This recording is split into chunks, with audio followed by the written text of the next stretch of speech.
Hello, Sweat Symbol Squad. Welcome back. I am so excited that you guys are here because today we are talking about something that, to be honest, no one really wants to talk about, and many of us would rather just ignore. And I know that a big chunk of people listening to this podcast right now are millennial women. And unfortunately, there's still not nearly as many millennial women or really women in general training as there should be. I absolutely want to give some credit to the fact that there have been some huge strides in the last 10 or so years.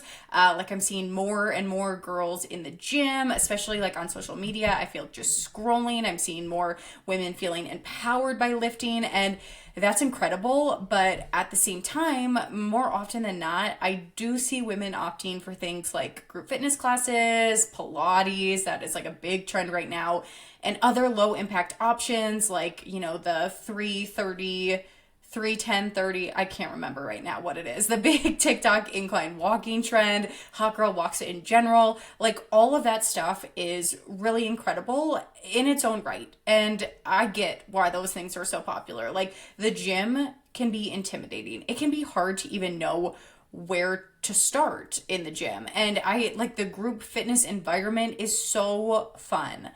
But I'm here today because muscle mass decreases by approximately 3 to 8% per decade after the age of 30, with the rate of decline even higher after the age of 60. So if you're 30, you've likely already experienced some involuntary loss of muscle mass, strength, and function.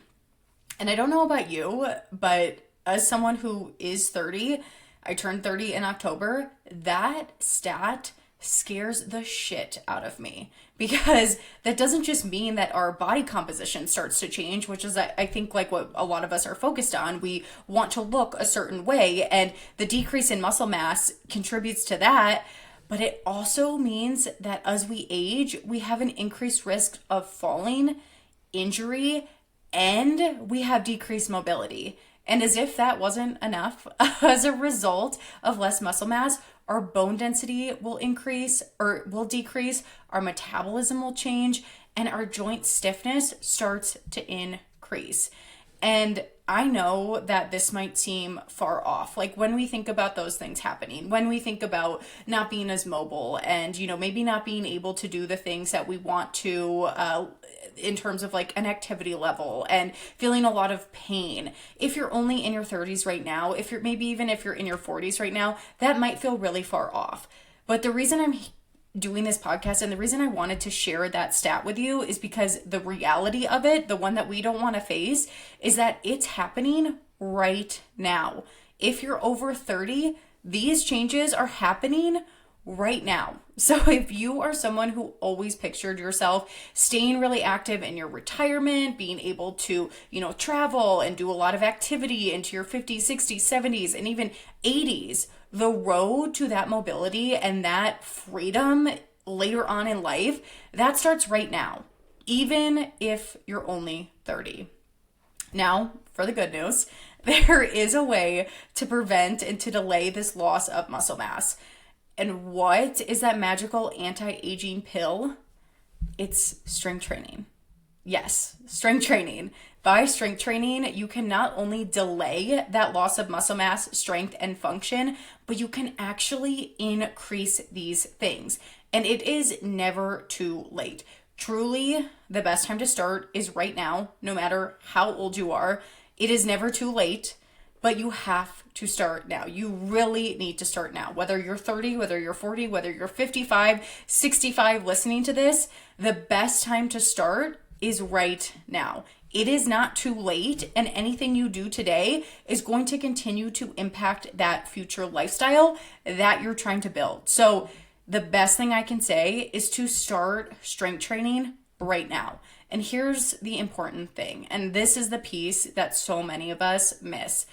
At this point, when we're trying to build and maintain our muscle mass, just picking up weights and just using weight in our workouts isn't enough to build muscle. At this stage of our life, it's time to start training.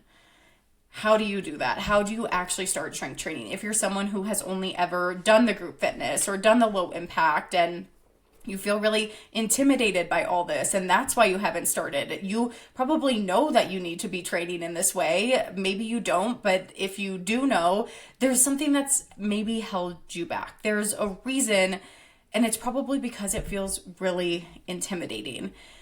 I'm going to break it down for you. And if you are brand new to the gym, like you have really never trained in this way, you haven't been working out at all, or you're coming back to the gym after a really long break, I recommend starting with 2 full body strength training days. So that would be a 2-day-a-week split, or 3 days a week in the gym with a lower upper full body split.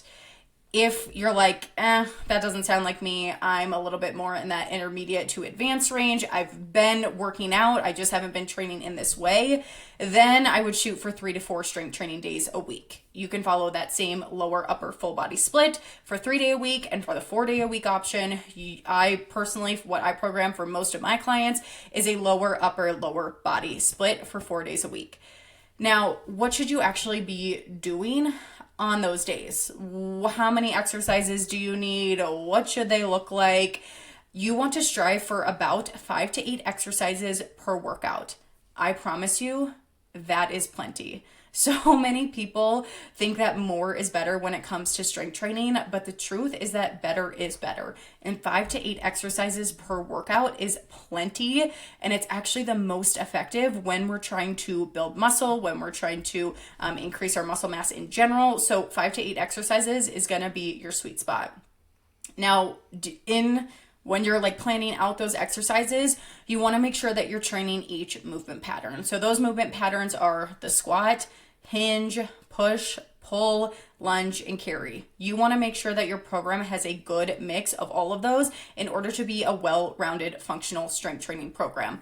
Those are our basic movement patterns that we move in throughout everyday life. Think about it. When you squat down, I was gonna try to find another word for that, but that's truly what it is. When you go to pick up something off the floor, I should say, you're typically squatting down to pick it up and then hoisting it back up as you stand up tall. So we use all of these different movement patterns within our day-to-day life, and that is why we train in this way, because at the end of the day, we're not all training to be like bodybuilders and powerlifting athletes. We're training for everyday life. We're training for those things I talked about early on in the podcast. We're training to be able to go to Italy with our husband in our retirement and take the stairs and not worry about breaking a hip. We're training to still be able to hike when we're 50 years old and not get out of breath and still feel like we have a lot of mobility to do so. Not to get graphic, but a lot of us are training to make sure that we can wipe our own butts as long as possible. That's the one that I always like to give. We are training for everyday life, so it's really important to incorporate those functional movement patterns because those mimic what we're doing in day to day.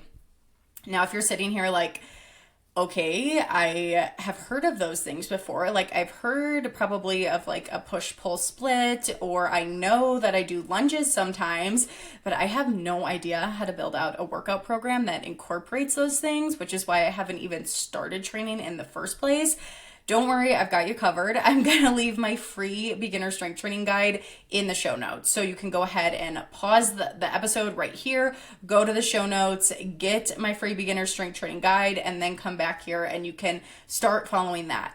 You can follow the program for a full month. It tells you exactly what to do, and all you need to do is show up to the gym. It is a great place to get started, especially if you're new to strength training, especially if you're feeling intimidated. It's a dumbbell only program, so you won't have to be moving around the gym, using a lot of equipment. It's really going to help you just get started. So when we're talking about building muscle, workouts, of course, super, super important. That's how you're really going to like build and maintain this muscle mass. But we also can't forget about one of the most important pieces of the puzzle, which is protein. Along with strength training, in order to build muscle, you need to make sure that you're eating adequate protein. It's hard to give you an exact number sometimes because the amount of protein I recommend really does depend on how much you're currently getting, what your lifestyle looks like, what your overall diet looks like. Are you vegan, for instance? But a good rule of thumb is zero point 0.7 grams to 1 gram of protein per pound of goal body weight to start.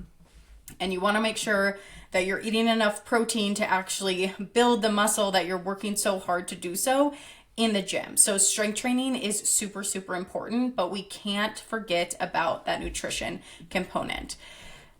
I really hope that this has inspired you to start strength training and supporting your body better as you age.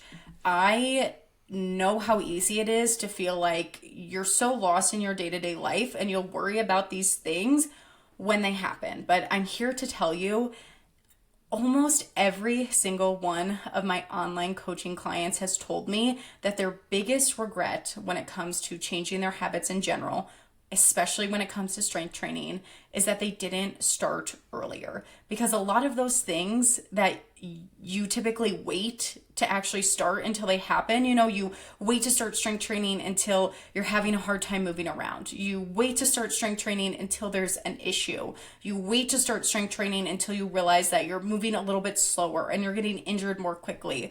What if instead of being so reactive and waiting for those things to happen, you started now? You recognize that you could improve your quality of health by so much if you started now. You don't need to have arthritis in your 40s. You don't need to have trouble getting your luggage into the overhead bin when you're 35.